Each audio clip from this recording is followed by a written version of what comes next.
From Brandeis University, welcome to Recall This Book. I'm Elizabeth Ferry, and I'm here with my co-host, John Plotz. Hello, John. Hello. And with our guest, Greg Childs. Hi, Greg. Hi.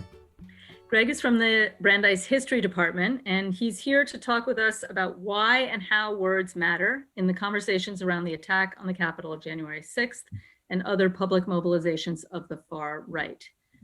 Greg is the author of a book forthcoming from Cambridge University Press called Seditious Spaces, Race, Freedom, and the 1798 Conspiracy in Bahia, Brazil.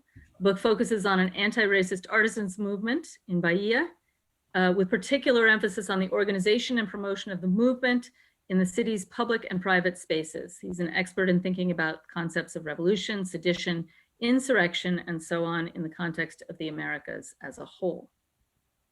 So, Greg, do you want to start us off by talking a little bit about your work and what it makes you think about the events of the last couple of weeks or beyond? Sure, I can certainly do that. So, I think as you mentioned, my work very much centers on the concept of sedition and its uses, its ability to sort of cover a range of so-called crimes that at the time of my research, in the time period I'm focusing on, it was often used to smother any attempt to express claims of independence. Yeah, I'm looking at people of African descent who feel, that their life choices, their possibilities for advancement in career and sort of life in general are being halted by, a prohibitive regime. And so as they organize and start to speak publicly, they're charged with sedition. And then they're later charged with conspiracy once it becomes clear that they were organizing to have a rebellion too. Sedition seems to be able to sort of have a life and attach itself to a number of kind of expressions of political conflict. And I think what helped me see that more clearly in this event that we just lived through is that there was a claim to be taking the nation back from those who had caused a broken society to emerge. And it's interesting because the claim certainly sticks according to how we understand sedition historically. The problem comes into play where in the United States, sedition very clearly and definitively became codified in law as any attempt to threaten with harm, with violence. The physical contact element became much more pervasive in the U.S. context. Whereas in most of the societies that, I've looked at, whether it's Brazil, even in Cuba, where I've done research, even in France, revolutionary France, the idea of sedition is much more tied to speech. Right. Physical contact and violence can be there, but it need not be there. It's the very idea of a public threat, period, bar none. We've seen in the last, really rapidly kind of changing vocabulary over the last week and a half, where, some of the kind of signposts along the way have been protesters, patriots, rioters, insurrection, and I think insurgents is kind of wrapped up in that, at least in the U.S. context. I think Biden used insurrection in his speech. Yeah, and kind of landing a little bit, at least within a universe of discourse that is condemning the attacks on insurrection. But you have some qualms about that, right, Greg?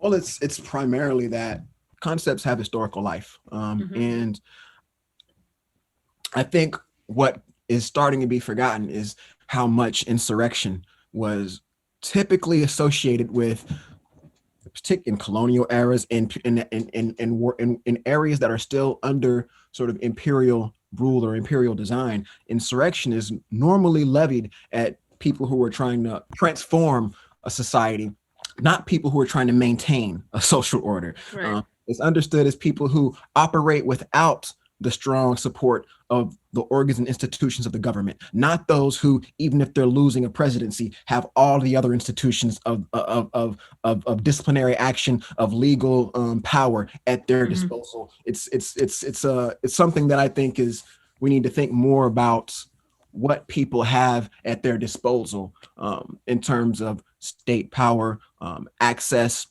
to the most important organs of the state. I mean, have police officers sliding aside and letting people walk through.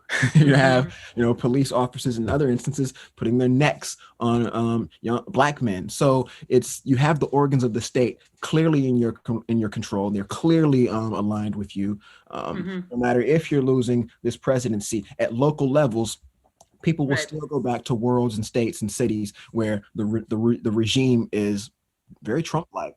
Is there an argument that this is a legitimation crisis? Like, is that what we're talking about here? Because the word rebellion, based on what you're saying, Greg, implies the authority is no longer legitimate in its control of violence or force or whatever. And so you get a legitimation crisis if there seems to be somehow like a sanctioned response to that. Is that, I mean, are we at that point right now? Is that what people are fighting over when they're fighting over what to call this? I think this is where I'm actually sort of like pleased and perhaps a little hopeful. It seems like people are thinking about the future and history and what we're going to think about ourselves in this moment, which I think is a little I don't think that's always the case in things like this. If we think back to our lives, let's think back. I don't think most of us who were alive, of course it is now, I don't think most of us who were alive at the time were thinking about what do we call Rodney King's beatdown, like over and over? How do we take this to the news? How do we like fight? Right. It's not, this is not what you're calling it. This out of control black man. This is police brutality at its highest form, right? People got outraged. We got we got ready for whatever kind of conflict could come, but a sustained sort of media, like just shoving it down their throats. Like, this is how you have to think about this. It has to critical. It's interesting because the genre of the side-by-side photo, right? Where you see, okay, well, this was the response when the Black Lives Matter people were protesting, and this is the response. I think that really it's sort of the visual expression of what you're describing, this kind of self-consciousness. Yeah, I think we're doing that now. I think people are doing that. And I think the politics of naming is taking place because I think it's very critical how this gets described, how this gets marked, how this gets in whatever case we may think of it, archived, where they were talking about like at the state level, at a local level. We need to think about very, very carefully what words we're using, because some of them really do matter. And I think it seems significant that we haven't agreed for the purposes of this podcast on what we're calling the Capitol Hill incident, right? We're still, I mean, like a year from now, what's the Wikipedia article going to be called? I mean, I never fully thought it out. And just, that's what it's always seemed to me from the moment I heard insurrection. I thought, I don't know how this is an insurrection for people in power. This seems like they're trying to that they see a revolution already happening, and that for this is the counter. Like I see this as counter revolution. Huh. Wow. Counterinsurgency. That's even a better way of putting it. Counterinsurgency. I don't see counterinsurgency. They have control of the state. Right. They have control of the state. They have control of this. They don't, okay, maybe not control. Maybe that's too harsh of language for some people, but they have an accord, let's say that, with a number of organs from the Supreme Court all the way down to the police. They have a majority accord. And that speaks volumes about when you think about what's happening to your country, if you're on that side of the ball game. I can see how you would see yourself losing everything that's been worked for the last 4 to 5 years in terms of making this country one where you don't have to hide, where you don't have to be in the shadows with your racism, where you Right. get to be fully and completely who you are, even if people have cameras on you and you can tell them, yes, I believe in white supremacy. Yeah. I've definitely seen those videos floating around. Yeah. And so you get this society where they're really feeling this, and like, all right, we've turned a corner, this is our country again, and we're never giving it up, and here Right. we go, and they won. There's no way they won. There's no way they won. Who Right. voted for Biden? Nobody I know. But it becomes this narrative of, corruption was already baked into it, and why do we even play this game? Right. Sedition doesn't have to have anything to do with actually attacking the organs of government. Hmm. It could very well be, just putting yourself in a position where a movement or an environment is happening around you and you just happen to be working in it. Case in fact, there's this major seditious conspiracy in Portugal in 1758. It's an attempt on the life of king. Doesn't work, but it's an absolute attack on royalty. And that is what makes this a case of treasonous sedition. Hmm. This is what makes it a case of treasonous sedition. And once that category of crime has been, placed on this entire, area made up, so to speak, of 3 or 4 families, estates, all those people working in it are also engaged in seditious conspiracy. Let me ask you, both of you. So we just came off a conversation with David Cunningham about asymmetrical policing and about the sort of um, both coded and not so coded racializing of different, descriptions of protest or social action or social movements. And that's clearly a dimension here. And from your work, I know that it's a dimension of what was happening in Bahia as well. Um, how does, you know, questions about race get sort of smuggled in or just carried in these conversations? Well, I would say in the era I'm working in, you know, and I think it's, I mean, you see and continue to see arguments about this in the U.S. context with John Brown, but it's different because of the landscape of Latin America and the way people think about, you know, what does wealth do for you as a light skinned person? You become Mhm. white. You're not passing. You're just understood as white in the everyday social order. I think what happens, it happens in the exact opposite way too. Too much closeness to blackness will get you labeled as someone who's part of a black rebellion. And Right. so, one of the strongest cases of this in my research is a guy who is a teacher of Latin grammar, and you know, surprise, surprise, teachers didn't make a lot of money back then either. So he's not making a lot of money. He gets involved in this conspiracy because he happens to know and have conversations on the regular with a couple of the organizers. He gets involved in it and gets arrested, and he is sentenced to 50 lashes in public. Now, at the last minute, that's commuted, and he is sent to non-Portuguese speaking parts of Africa. So to kind of totally like put him Wow. in no man's land. But in both of those cases, the judgment is that this was a crime carried out by a caste of mulattoes. So he's Right. become part of that caste. He's sent as a white man to Africa in a place where there are no ports. So, the idea is that he can't lean on anything to sort of like prop himself up and move through this order. So Yeah. in that world, I think you get classified as black, whereas I think, here, that happens. That it's not a unique phenomenon in Brazil that white people get involved in rebellions that are primarily about ending slavery. And Hmm. so that's not a unique thing. I think, when it happens in the United States, it just becomes a question of do we classify this as, a race traitor if you're on one side of this historical Right. arc, or do you classify this as someone who was just a man of his time, and some of it was good, some of it was bad, or Right. think of him as a white one of the few white men who was actually fighting for black liberation. Yeah. Or a Anyway, visionary. That's another one. Yeah. so you look at it in those registers.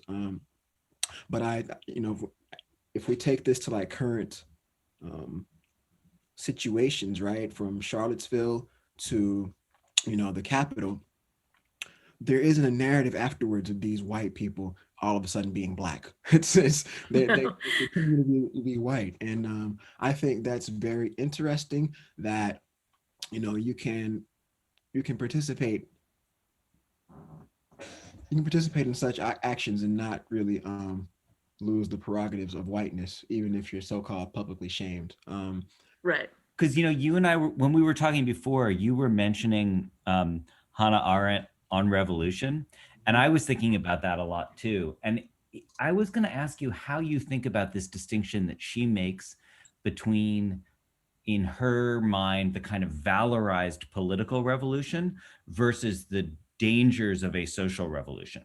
So I admire Arendt a lot, as listeners of the podcast will know, but like in her, what she praises in the American Revolution seems like a capacity to make a distinction that I hear you saying is actually a bad faith distinction, doesn't really exist, because the distinction is between abstract theoretical claims for conceptual categories like equality, universal human rights, things that are known as goods for all, versus what Arendt says is kind of like the contamination and the emotional complications of social role privilege. And she just kind of wants to bracket those. But I hear you saying that it's that there's something shaky about that logic. Is it, am I reading you right? Or Yeah, I mean, if we're gonna cut to the chase here, I yeah. mean,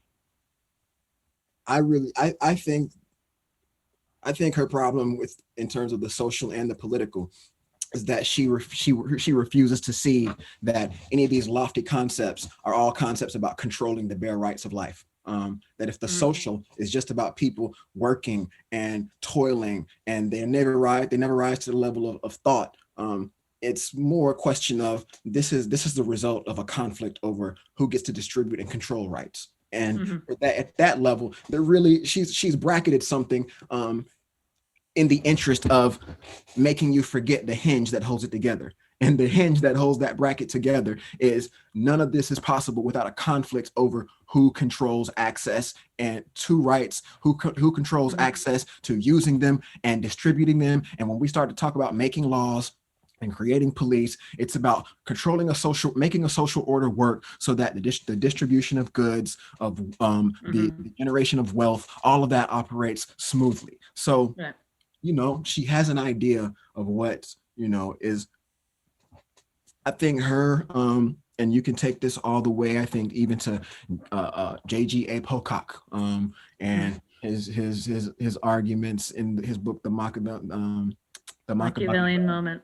Yeah, where the United States is the last virtuous revolution in that argument, right? It's the last one in which virtue, rather than the concrete rule, the operations of organization and logic. It's the last one in which there's a political grammar of things that correlate to each other, or equality, and liberty, and civic rights. Like, these things have a logic that you might call linguistically strong in terms of how he makes his argument, how Pocock makes his argument. But it remains that within that field of thought, virtue kind of speaks to logic, not in the abstract, but in a system of words and languages and concepts that supposedly cohere, and make a unity.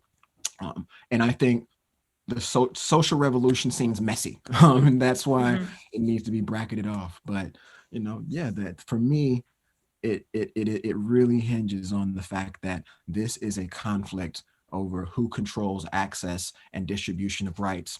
And in that regard, counterinsurgents at the Capitol believe that the forthcoming future will deprive them of the access to rights and Right. goods. And all of a sudden, those who were on the side of we are the world of lofty ideas, those who run our country, the organizers and rulers of our country are of our background. They're gonna work for us. Mhm.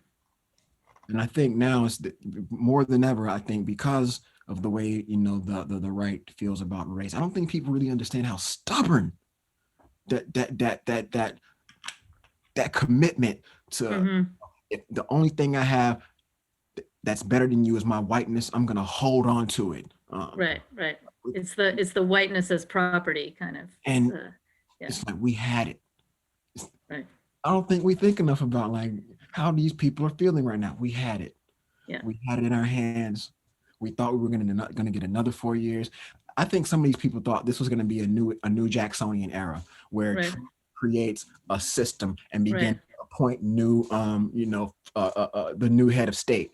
If you get Trump's sign off, you're gonna be able to Yeah. walk into the White House. I think they thought this was the inauguration of a new Jacksonian moment. Although I wonder, Greg, tell me what you think, or John, whether that kind of investment in whiteness or the sort of, the wages of whiteness always has that feeling of we almost had it and now we're losing it. If that's kind of like a constitutive dimension of it, because that's what we see um, in the Civil War. That's what we see during Reconstruction. That's what we see in, um, all of the kind of moments of uh, violence against Black people, lynching, and all kinds of things.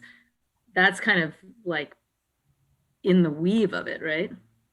I think that I think we can always make in this scenario links to and I would just say the long shadow of the Civil War kind of is we're feeling it more right now. Mm-hmm. In the But yeah, I would say it's always there. I just think it's different now because if I they thought 8 years they thought 8 years before Trump was a nightmare. Right. It wouldn't survive, and they came out with Trump. It's almost like after 8 years with Obama, when everyone really thought it was going to just stay on the Democratic ticket and Hillary Clinton would win, people actually thought, I, some people actually really thought that we were turning a corner on some things. And Mm-hmm. I think once Trump got elected and thinking about how people felt and how people looked the day after, the next few days after, Mm-hmm. it was this shell shock, and Right. I think it's a shell shock. Or I can't say a shell shock. It's a we knew they were gonna steal it. We Right. knew we were gonna do it. They've been corrupt since they put that black president in the office. Right? There is a narrative here. Right. Just you know. Okay, so maybe this is a good moment to shift to our recallable books section. So I'm gonna ask you first, Greg, as our guest. What would you like to bring to the table? Um, So yeah, after some thought on this, I'll pivot back to me thinking about Ayanna Presley. You know, we're here in Boston, so Yeah. it hits real close to home. But thinking about her in that Capitol building and basically attempting to occupy space that she had earned and worked to occupy in the Senate, and then to see these stories about the buttons being ripped out. I just it made me think about how Black women in particular, and it's very stark and I think on point in terms of being able to sort of like be spot on the money in this case, how Black women try to work through these different geographies of power and map them differently and sort of say, I belong in the space and I'm going to use it in a way that's different from yours, and repeatedly have to come up across, whether it be the plantation master, the overseer, the police, the teacher, um, the man, whatever it may be, kind of trying to think about putting you back in place, pushing you out of space. And so I was thinking about that a lot, and it kind of brought up for me Stephanie M. Camp's book, Closer to Freedom, Enslaved Women and Everyday Resistance in the Plantation South, which is really the book that lays out this idea of rival geographies and how Black women move through them and how they are affected by them. So that book kind of was very key for my thinking in talking about and thinking about, counterinsurgency at the Capitol. Mhm. All right, thanks. John? Yeah, so I'm gonna go back to like I think the first ever scholarly book review I wrote in 1996 was this book by Charles Tilly called Popular Contention When in you were only 5, John. That's so What? nice. When you were only 5, right? Exactly, right? Yeah. But I think I was bald then too.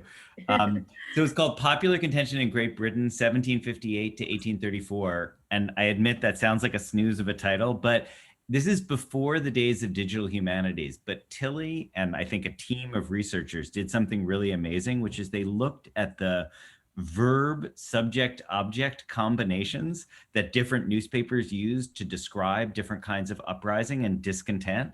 And he's able to chart this genealogy of what he calls the rise of new collective repertoires of action. He actually has a whole analogy to jazz, to introducing a new musical motif and playing it out. And it was just such an eye opener to me because it was actually, you mentioned Pocock before, Greg, but it's the similar logic of like etymology as concept, that the way that people use different verbs is not just going to tell you as a historian retrospectively what they were thinking, it's telling them what to think, how to position one kind of violent action versus another violent action. And it's not a simple story. It's not like, oh, well, the Tories described collective violence with these verbs and the Whigs described it with these other verbs, but it's more like it's kind of the ebb and flow of how different events take on, different nuances and different meanings depending on the sorts of verbs you use to describe the action. And it was just an eye opener for me, that book. And I went back to it this afternoon and I'm like, this is still amazing. So. Great. All right. Well, what I'm going to bring is, as usual, not the thing that I thought I was going to bring at the beginning of this conversation, but instead George Lipsitz's The Possessive Investment in Whiteness, which is a book that was written about 20 years ago, and that really kind of thinks through the various mechanisms by which whiteness becomes this category that sort of, like other forms of capital, reaps benefits, material, ideological, institutional benefits. I have not read the reissue, the 20th anniversary reissue of this, but I hear that it has a new introduction that speaks specifically about questions of white fears of loss and the rise of the alt-right. So clearly relevant to our conversation. So, all right. So what remains is for us to thank Greg very much for joining us today. Thank you, Greg. Thank you for having me. It was a good talk. A lot of wonderful things came up. I'm glad that I could participate. And yeah. Well, let's all keep talking and listening, as you say. Definitely. All right. Recall this book is the brainchild of John Flotz and Elizabeth Ferry. It's affiliated with Public Books and is recorded and edited in the Media Lab of Brandeis Library, usually, and also in our bedrooms and living rooms, by Plotz, Ferry, and a cadre of colleagues here in the Boston area and beyond. Our music comes from a song by Eric Chaslow and Barbara Cassidy, Fly Away. Sound editing is by Claire Ogden, and production assistance, including website design and social media, is done by Nai Kim. Mark DeLello oversees and advises on technological matters, and we appreciate the support of University librarian Matthew Sheehy and Dean Dorothy Hodgson, and of the Mandel Center for the Humanities at Brandeis. We always want to hear from you with our comments, criticisms, and suggestions for future episodes. You can email us directly, or you can contact us via social media and our website, which is recallthisbook.org. If you enjoyed this show, Please be sure to write a review or rate us on iTunes, Stitcher, or elsewhere. And you may be interested in checking out past episodes, including conversation with Hayal Akarsu on community policing in Turkey, and with David Cunningham on the asymmetrical policing and its history in the United States. So thank you all for joining us, and goodbye until next time.